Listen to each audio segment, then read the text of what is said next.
خۆشەویستان سڵاوتان لێبێت و ئەم کاتتان باش بێت. یەکەمین خولی پێشەنگەی مۆبیلیات و دیزاین و فەرش لە پێشەنگەی نێودەوڵەتی سلێمانی لە تاسوجە کراوەتەوە. هەڵبەت ئەم پێشەنگای گرنگی و تایبەتمەندی خۆی هەیە لەبەر ئەوەی ڕنگ و شێوە جیاوازەکانی مۆبیلیات لێرە بەردەستە بۆ هاونیشتیمانیانی خۆشەویست.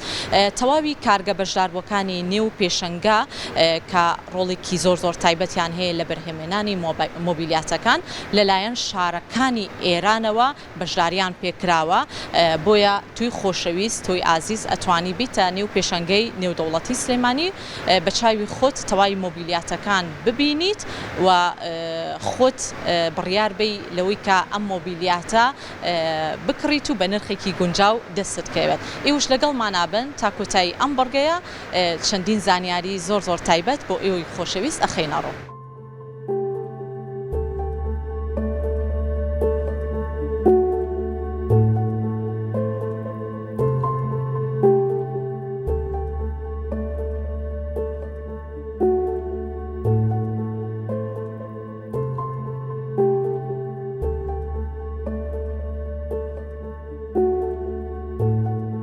کاک حەسەن ڕەحیم بەڕێسانۆک و بەرپرسی پێشەنگەی نێودەوڵەتی سلێمانی چۆن بوو بیرتان کردەوە یەکەمین خولی پێشەنگەی مۆبیلیات و دیزاین لە نێو پێشەنگەی نێودەوڵەتی سلێمانی لە تاسوجە بکەنەوە؟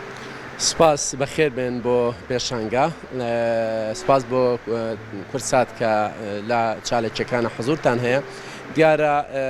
لە ئەشاری سلێمانیدا بیرمان لەوە کردەوە کە هەتا ئێستا وەکو پێویست لەسەر ڕای ئەوەی کە کۆماری ئیسلامی ئێران لە بواری مۆبیلیاتە زۆر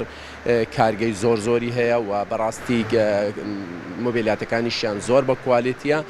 بەڵام هەتا ئێستا حزورێکی وایە نییە لە کوردستانە بە تایبەتی و لە شاری سلێمانیا. بۆیە بیرمان لەوە کردەوە کە ئەگەر ئێمە پێشانگایەکی لەم جۆرە و پێشانگایەکی مۆبیلیات و دیزاین بکەینەوە بە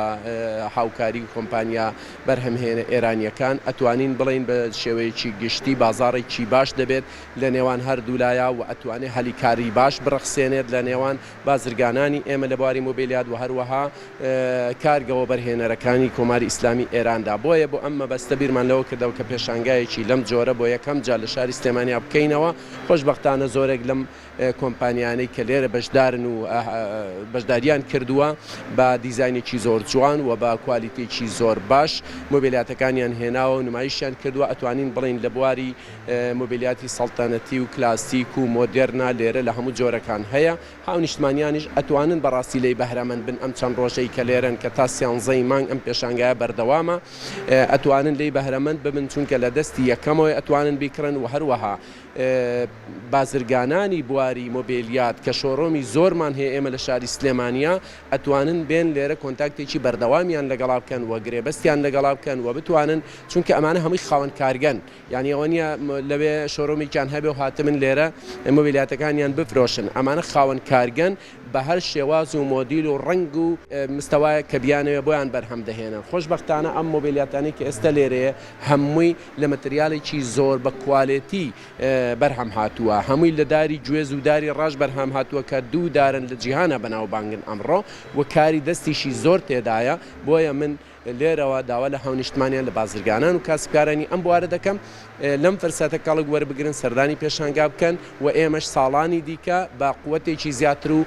فراوانتر ئینشاڵڵا لەم بوارەیە پێشانگا دەکەینەوە.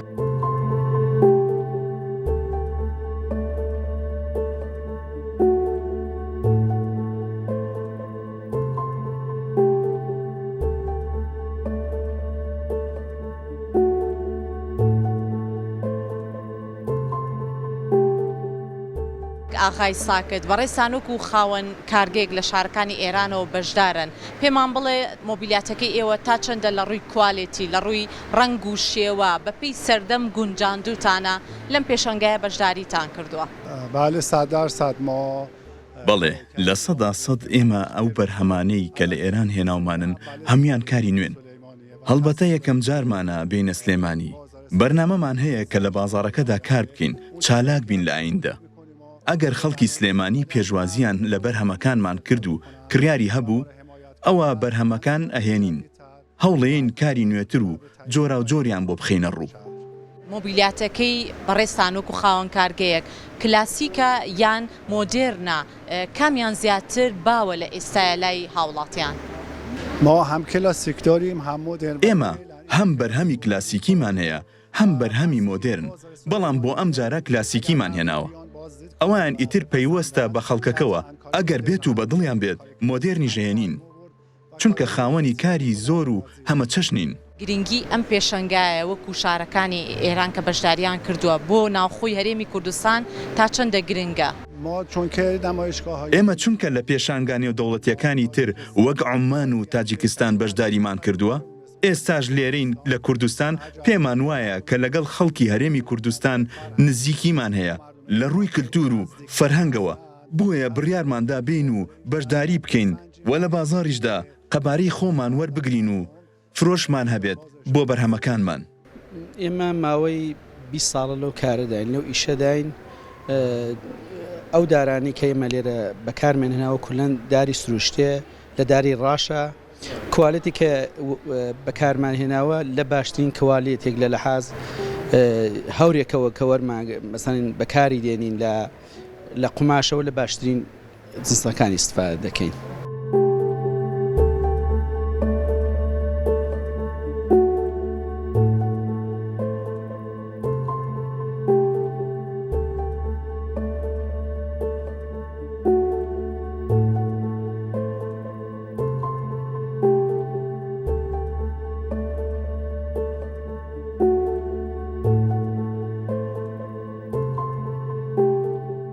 کاگەشکان علی بەڕێستان وەکو خاوەنی پێشانگای فەرشی ئەشکان پێمان بڵێ ئەو جۆرە جیاوازانەی فەرش چییە کە لەم پێشەنگایە خستوتانە تەڕۆ بەخێر بێن ئێمە دوو جۆ فەرشمانەیە فەرشی تازە بە فەرشی کۆنە فەرشی ئەنتیک بەڵێ فەرشی تازە بۆ دوو چینە بێت ینی خەڵکی احتیاتی ئەتوانن بیکردن و خەڵکی بۆ منەکەیانێ بە هەدیە بیان بێکتری بە نرخێکی زۆر ئەوەش بەردەستە فەرشە ئەنتیکەکانمان بۆ فرۆشتنی بۆ ئەرزن لە 70 ساڵەوە کەتەمەی بێت فەرشمان هەیە تا 250 ساڵ پێمان بڵێ کۆنترین فەرش کە لەم پێشەنگایە خستوتانە تەڕۆ تەمەنی چەندەیە و نرخەکەشی چۆنە؟ تەمەنی 250 ساڵە لە مۆزەخانەی تارانەوە چەند جار داوایان کردوکە فەرشیان پێ بەم و نرخەکەشیان بە مەفتوحی بووان هێشتمەوە پێم نەفرۆشتن ئەم فەرشەی کە ئێستا بەردەسە بۆمان باس بکەیت لە چی زیاتر دروست کراوە فەرشەکە و نرخەکەشی چۆنە؟ ئەم فەرشە لە زێر و زی و حەریر پێکاتووە نرخەکەی بای 1500 دلارە و تەمەنی 70 ساڵە پاشەکانی حکومەتی عوسمانی ئەمانان بە هەدیایان بەخشی بێکتری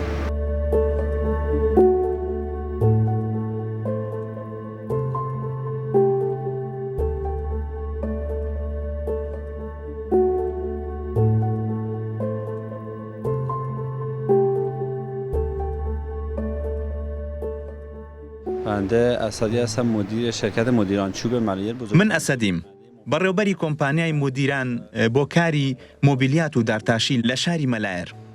گەورەترین بەرهەمهێنەری مۆبیلیات لە ڕۆژئاوای ئێران بەرهەمەکانمان خاوەنی باشترین کوالێتین کە هێناومانەتە هەرێمی کوردستان و لەبەر ئەوەی پێشتریش ئەزمموی فرۆشمان هەبووە لە ڕێگەی نوێنەر و وەکیلەکانمانەوە لە شاری سلێمانی هەر بۆیە پێمان خۆش بوو کە سەر لە نوێ بینەوە و لەم پێشانگایە بەشدار بین هیوادارین هاوڵاتیانیش پێشوازیمان لێ بکەن و سەر چاوان کاری که ما انجام دادیم.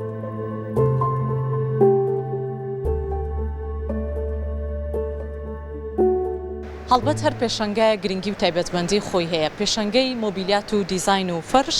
گرنگێکی خۆی لەوەیە ئەبینێتەوە کە هەمانگیەکی زۆر باش دروست ئەکات لە نێوان خاوەن کارگەکان لە شارەکانی ئێران و لە هەمان کاتە خاوەن پیشەکانی مۆبیلیات لە ناوخۆی هەرێمی کوردستانە ئەمەش ئەکات ڕەخساندنی هەلی کار لە ڕێگەی ئەم پێشەنگایانەوە زیاتر و زیاتر ئەکات جگە لەوەش هاونیشتیمانیانی خۆشەویست ئەتوانن لە ڕێگەی ئەم جۆرە پێشەنگایانەوە بێن نوێترین دیزاین و مۆبیلیاتە جیاوازەکان با کلاسیک و مۆدرنەوە لێرە بە چای خۆیان ببین و بە نرخێکی گونجاویش دەستیان بکەوێت هیوادارین لە ساڵانی ئایندەیە کاری زیاتر و هەنگاوی زیاتر بنرێت بۆ